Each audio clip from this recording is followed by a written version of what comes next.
ఈరోజు బైబిల్ ధ్యానము గొప్ప విశ్వాసము మరియు తినుటకు నానా విధములైన ఆహార పదార్థములను కూర్చుకొని నీ దగ్గర ఉంచుకొనుము, అవి నీకును వాటికిని ఆహారమగునని చెప్పెను.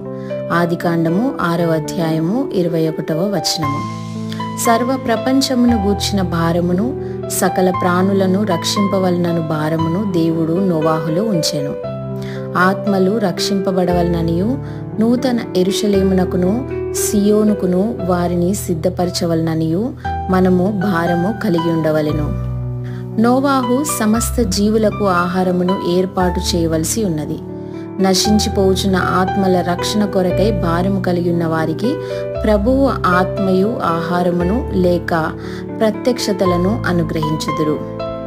అవి నీకును వాటికిని ఆహారమగునని చెప్పెను. నీవు భుజించుచున్నప్పుడు నీవు ఇతరులను పోషించవలనని మర్చిపోకుము. అదే సమయంలో ఇతరులకు ఆహారము సమకూర్చినప్పుడు అది నీకు కూడా అవసరమని మర్చిపోకుము. నోవాహు అట్లు చేసెను. ఎంత మోతాదులో ధనము, వస్తువులు మరియు వనరులు నోవాహునకు అవసరమై ఉండును? ఆహారము లేక అబ్రహాము లేక యోబు వలె అతడు బహు ధనవంతుడుగా ఉన్నట్లుగా మనము చదువుటలేదు. అయినను దేవుడు అతనికి ఆ పనిని గురించి భారము ఇచ్చినప్పుడు అతని అవసరతలన్నిటినీ దేవుడు తీర్చెను. ఓడను నిర్మించుటకు అవసరమైన వాటిని అందించడం మాత్రమే కాక ప్రతి దానికి అవసరమైన ఆహారమును కూడా ప్రభువు అనుగ్రహించెను. ఈ రీతిగా విశ్వాసం నందు జీవించిన వ్యక్తులలో మొట్టమొదటివాడు నోవాహు అయి ఉన్నాడు.